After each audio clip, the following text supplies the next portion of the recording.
was a really good video. I said I was going to do a second part on basically the Lisa Dorian case. Let's get straight into this, people. What happened to Lisa Dorian? This is by Rachel Shannon True Crime, so do go and subscribe to her. She's been going a while. Time that she went missing, Lisa was 25 years old and working as a shop assistant. A little while, about 6 weeks before she went missing, she had split up with her boyfriend, Jimmy Mills. After this, her family said she kind of started to act a little bit strange. They had said that she had started to make friends in a new area. Her ex-boyfriend said that while they were dating, they had pretty much spent every single day together. She hadn't been into any sort of, drug or alcohol or, drinking activities. But after they broke up, she had just been spending so much time with these new people in Ballyhalbert. I am sorry if I'm saying these names wrong again. It's Northern Ireland. I'm from America, so I might be pronouncing them wrong.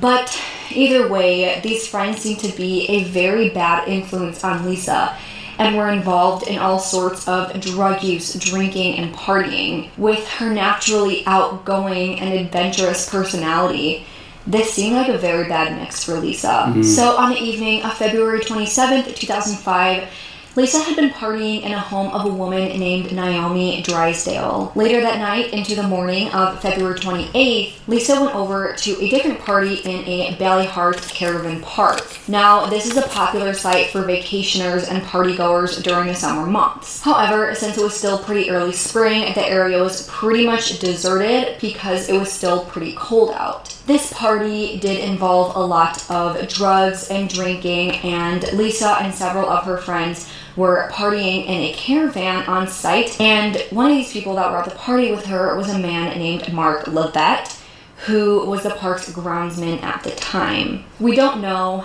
a lot about what happened at that party, but what we do know is that after going to this party, no one has seen or heard from Lisa Dorian ever again. When Lisa didn't return from the party right away, Lisa's family wasn't too concerned at first. Obviously, at this time, we know that she did like to party, and being involved in that lifestyle means that you don't always come home exactly when you say you are going to or when you're expected to. However, when another day passed without seeing or hearing from Lisa, the family started growing more and more worried. Lisa's father said that not being in contact with her family was completely out of character for Lisa. They would always be in contact at least every few days, so when the days had passed and they still had never been in contact with each other, they reported her missing. So of course, the first thing that police did was interview the people at the party, but as you can imagine, everyone at the party was under the influence, so anything they said really was not reliable. However, there was one individual involved with the party who was sober and had information about that night, who was able to help police come up with a timeline of the night. So this witness said that Lisa and Mark Levette, the man that I mentioned earlier, had been hallucinating that night at the party. So I don't know if Lisa and Mark had left the party at this point, but I will assume that they had, since this... It's obviously, if an eyewitness has said, look, they were technically on drugs, surely Mark, this guy Mark, would know a lot more in what happened to her. That doesn't make sense. Did they go back somewhere? Because like I said, his name had been mentioned a few times. Surely he would have given a witness statement to the police, or as a suspect at one stage, surely. This witness said that he called Mark at around 1:15 a.m. that night to check and see if the two of them were okay. He said that Mark had pretty much just rambled incoherently on the phone about how he was seeing things before he just hung up on him. So then police went ahead and talked to Mark Levette. He told them that around 5:45 a.m., him and Lisa ran out of the caravan after seeing flashing lights and hearing sounds that made them paranoid. He said that they had pretty much just ran into the darkness until the two went their separate ways and they completely lost each other. He said that he tried calling her cell phone after the two had lost each other, but she didn't answer. So according to Lisa's ex-boyfriend, Mark had called him at around 5 a.m. that same day to see if he knew where Lisa was. And of course he didn't. So using this and other, cell phone information, police believe that is actually at this point, 5 a.m. at the phone call, that they believe that Lisa had already been dead. They said that they believed that Lisa was alive between 10 and 10:30 p.m. and that something happened between 10:30 and 1:15 a.m. that caused Lisa's death. Then, between 1:15 a.m. and 4:45 a.m., something was done to her body before Mark went ahead and called the ex-boyfriend. So, the police went ahead and searched the caravan where she had been last seen for her belongings, and they had seen her handbag and other personal belongings that were left there. They did a forensic examination on the caravan as well, but they found that there was no blood anywhere inside. But at this point, police really had no idea where she was or what could have happened to her, because the state that everyone was in, the information that they did have wasn't totally reliable. So by March 6th, the family went to the media to ask if anyone knows anything about what could have happened. At this point, they were just hoping that she was still just missing and was out there somewhere and that she was okay. They made a plea. Someone knows something. This Mark guy 100% knows a lot more than what he's saying. And how could he keep that to himself? Do you know what I mean? If he wasn't a part of it, he knows what happened to her 100%. To her and basically said that if she sees anything with the police and the media, that it doesn't matter, that they just want her to come home. Of course, police had searched the caravan and the area around it to see if there was any sign of Lisa, but when weeks had passed and still nothing came up, they beefed up their searches big time. They did an extensive air and land searches along the Arts Peninsula. They sent in divers to do underwater searches. Her family and friends had stepped in to help search the grounds around the area. Police started stopping traffic in Ballyhart at around 5 a.m. that Monday, exactly 1 week after she disappeared, to ask around and see if they could jog anyone's memory if they possibly saw something. Now, up to... Sometimes, at the end of the day, I know the police are busy and they've got jobs to do, but sometimes I think they should have acted quickly and search that place as soon as they could. It just doesn't make sense sometimes how they wait, and a lot of the people sometimes who were involved in crimes like this move on or get out the area as soon as possible. Very, very strange case, but like I said, it's cases like this, I always think it's to do with the last people that actually saw her alive. At this point, they had been, assuming that she may have been murdered, but they obviously were more investigating it as a missing persons case. But by March 15th, 2005, they switched the investigation over to a murder investigation. Now, at this point, there was graffiti that had suggested that the Loyalist Volunteer Force was linked to her murder. So I had no idea what this was when I first looked into it, so I did a bit of research to figure out what this was all about. But if I'm being honest, I still don't know 100% what it's all about, so I'm just going to do my best to try and explain it to you. So the Loyalist Volunteer Force is a small Loyalist paramilitary group in Northern Ireland that was formed in 1996 by a man named Billy Wright, when he split from the Ulster Volunteer Force. So basically, these Loyalist paramilitary groups were vigilante groups that were formed originally in 1912 to stop the British government from granting self-rule to Ireland, or to exclude Ulster from it. Again, I am so sorry if I am pronouncing the names of all these towns wrong. They have fought against several groups throughout history, including the Irish Republicanism. Many of their killings included Irish Catholic civilians who they had claimed were helping the Irish Republican Army. Then we have the Red Hand Commando, which is basically just a small, very secretive Ulster Loyalist paramilitary group that is closely linked to the UVF. It's named after the Red Hand of Ulster, who has a motto of Red Hand to Victory. They are involved in the same beliefs and practices as the UVF, and it is believed that they have let the UVF take credit for assassinations that they have committed. These paramilitary groups are currently listed as terrorist organizations, though they are still very active to this day, and we will learn more about their involvement with Lisa's case throughout the video. This is a very brief summary of these groups, and again, I still feel like I don't have a firm grasp of them completely. So if you are interested in learning more, just do a quick Google search for these different organizations and you'll find a ton of information about these groups. Or if you are from Northern Ireland and you know a lot about these groups, please feel free to comment below and give us all the information that you know. Okay, so like I had said, there have been several walls that were covered in graffiti of the LVF taking responsibility for Lisa's murder. It came out that the members of the UVF and the Red Hand Commando had been doing their own investigation into Lisa's murder at the same time as the police's investigation. They definitely believed that the LVF was responsible. The UVF was enemies of the LVF since the LVF had separated themselves from them, like I mentioned. The UVF had interrogated 2 teens that were known to have been involved in the LVF to see if they could get any information out of them. David Irvine, the then leader of the Progressive Unionist Party, which was close to the UVF, also believed that the LVF was involved. He said, quote, "I mean, the smart money says that it's a very tiny number of people, and if you push them hard enough, people will name them to you. So names are being bandied about. Let's not kid ourselves." So Lisa's mother had said that she was willing to speak to the loyalist paramilitary groups about her daughter, but she said that she didn't want any retaliation or comeback. However, at this point, the police had said that this type of speculation was not helpful to the investigation.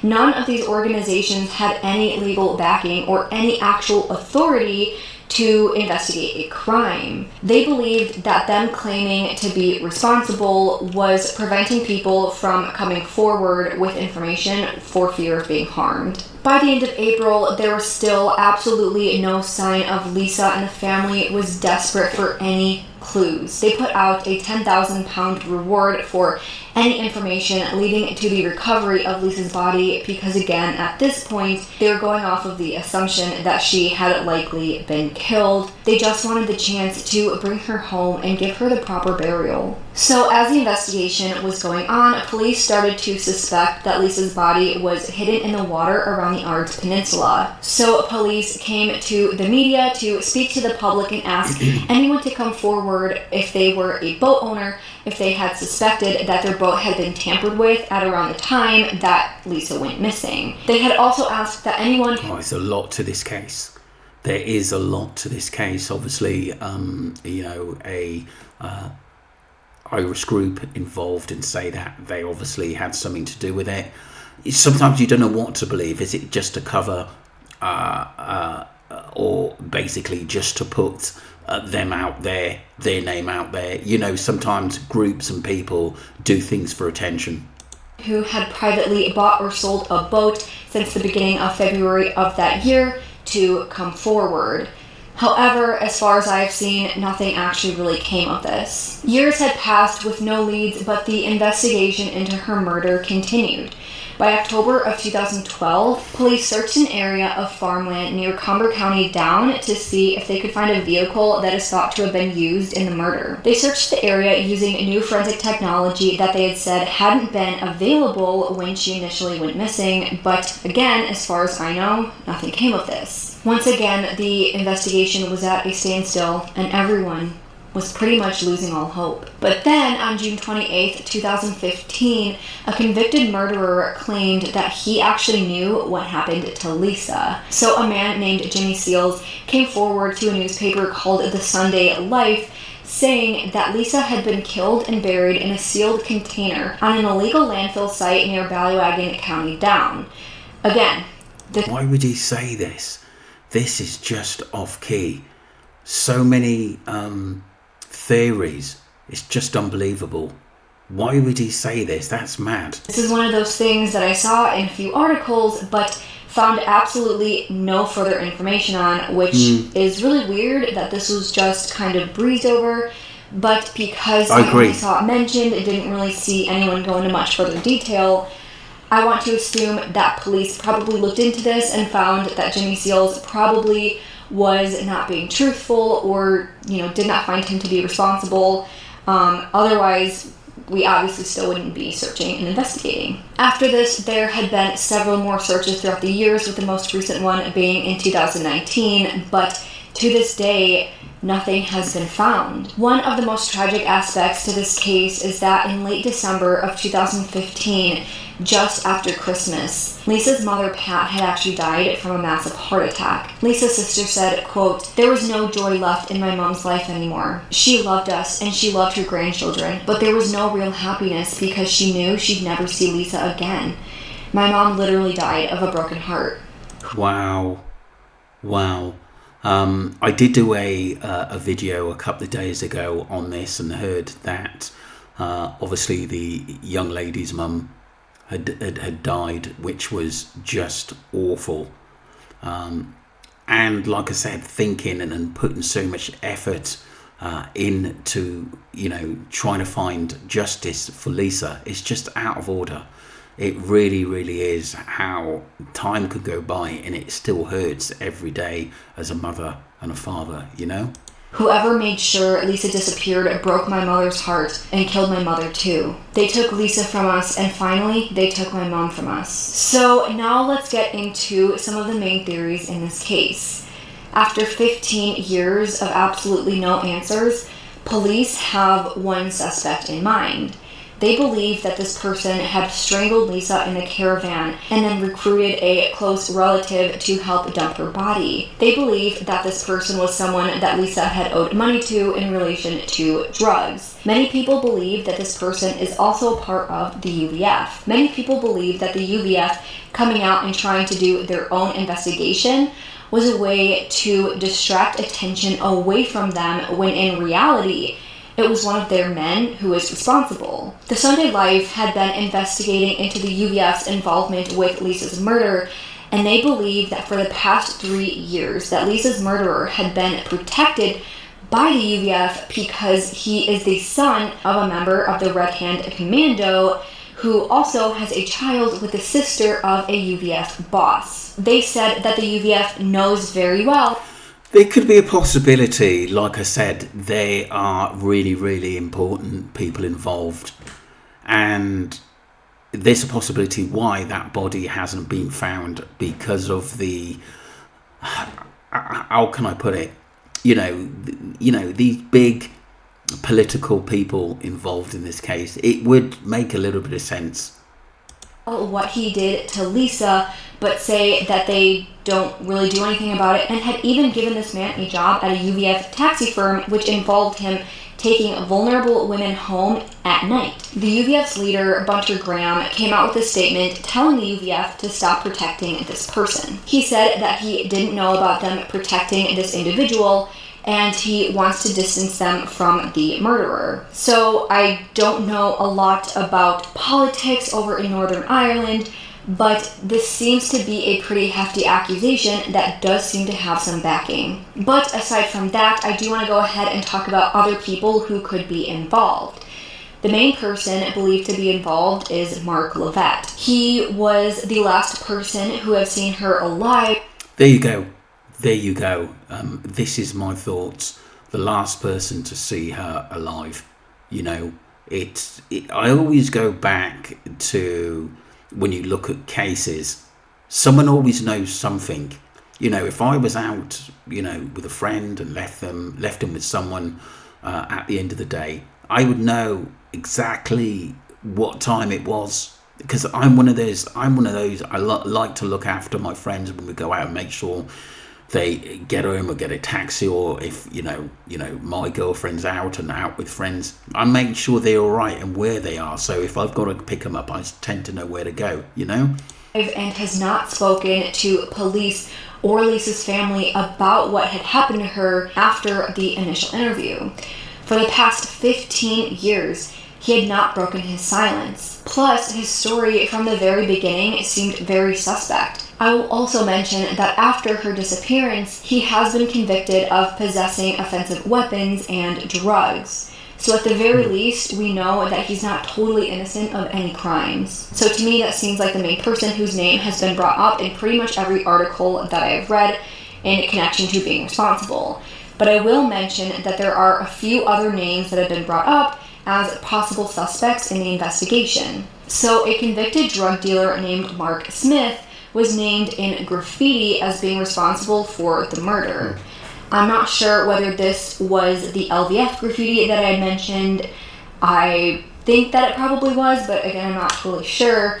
But either way, when questioned, he said that he was not responsible, and he actually did take a polygraph test that was administered by the Sunday Life newspaper, and he passed. I'm not sure what other connection he had to Lisa, whether he was known to be friends with her or provide drugs to her, but this name was one that popped up a lot in the investigation. Obviously, we know that polygraph tests are not the most accurate, but this is all the information that we have, so that's all I really can say about him. Another individual that police had looked into was a woman named Naomi Drysdale, who I had mentioned at the beginning of the video. She was known to have been partying with Lisa the evening before she went missing, and Mark Lovett had actually spent the night at her house that same night. However, she was not at the caravan party, and after questioning, police released her and did not see her as a suspect. I personally think that Mark Lovett must know a lot more than what he has. Yeah, I agree. I agree with that. As soon as I read the newspaper report on it and the comments, what people were saying, and they think that Mark Smith should tell the family what he knows, and he's never done that. So that tells me he must be protecting somebody if he had nothing to do with her disappearance. Said. I feel like if he was just this innocent guy who was with her right before she went missing, that he would have said something by now. I feel like the only reason to be silent for 15 years is if you are afraid that you will say something wrong and incriminate yourself. If his story is exactly how he said it is, wouldn't he feel at least a little bit guilty? I mean, if he were innocent and his friend who he was hanging out with went missing right after the two were together, I feel like he would at least feel guilty enough to want to do whatever he could to find her. I know that if I had a friend, even if it was a friend that I didn't know too well, or maybe didn't even get along with that well, that went missing right after I was with them, especially if it was just the two of us, I would feel horrible. Even if I had absolutely nothing to do with the disappearance, even if I didn't know anything, even if, I had no involvement whatsoever, I would still want to do whatever I could to find that person, because that's what friends do. And then there's also that added level of, survivor's guilt for feeling bad that something happened to your friend. A lot of people strongly believe that whoever is responsible has a connection to the UVL. I have no idea if Mark is connected to them whatsoever. I hadn't seen any articles that had mentioned. It doesn't matter whether he was connected to them or not. I think what it boils down to is that he knows what's happened to her, but he's afraid to drop people in it that may cost his life, I think. And like I said, it could well be political. This is why the body was never found, I think. But just the fact that he was so silent for all these years is very suspicious to me. And whether he's involved in the UVL or not, I still want to believe that he could be involved, just given the sheer fact of how suspicious he's looked. And again, I don't know a lot about politics, but if it's anything like US politics, it's always possible that they just pin this on a certain party to push their agenda or do whatever they wanted to do at that time. I really don't know what to think, but whatever happened, I do think that it was something drug related and money related. Police had come out and said that they definitely believe it has something to do with her owing someone money. So because of that, I do think that it definitely has something to do with that. At the end of the day, Lisa's family is still suffering. They've had to live every single day for the past 15 years not knowing where she is, or what happened to her, or who's responsible. Police have said that they pretty much know who did it. The family says that they know, but they haven't said it publicly. Either way, they are still fighting for Lisa and other victims as well. They have been campaigning in support for a new proposed law called Charlotte's Law that would keep convicted killers in prison until they revealed the location of a victim's body. Now, to me, I think that convicted killers should never leave jail anyways, but this can at least give families of victims hope that they can convince killers to share the locations of their victim's body to give the family some closure. The family said, quote, "We are now focusing on getting justice for Lisa. When we get a guilty verdict from the jury, we will make sure that this law is in place so that you are never released from prison until you tell us where Lisa is. If you won't think of Lisa, think of yourself. A lifetime in jail versus telling us where Lisa is now. That is your choice." Lisa did not deserve to have her life taken away from her the way that it most likely. 25 years of age as well, still living a young life. It sounds like to me she was in the wrong place at the wrong time and got involved with people. When she split with her ex-boyfriend, she got involved with people that were into rugs and liked to party, and some of them weren't loyal friends. You can see that from a mile off. Was. She had the personality and the drive to make something amazing of herself, and a family who would back her in whatever life choices she made. But because she got involved in the wrong group of friends who clearly didn't care about her, definitely made some wrong choices, she had to pay with her life, which is absolutely heartbreaking. So that is all I have for today's video. Thank you for listening to Lisa's story. And all I can hope for this video is that I can point enough attention towards her case that it will put pressure on whoever is responsible to come forward with what they know. That was Rachel Shannon, True Crime. Do go and subscribe to her. And what happened to Lisa Dorian. Thank you very much. Let me know what you think, people, because like I said, the 20th anniversary has just passed, so I thought I'll just put this case out there because it's very, very important for the family to get the truth. And it's so sad about Lisa Dorian's mother dying some years ago now. Bless her.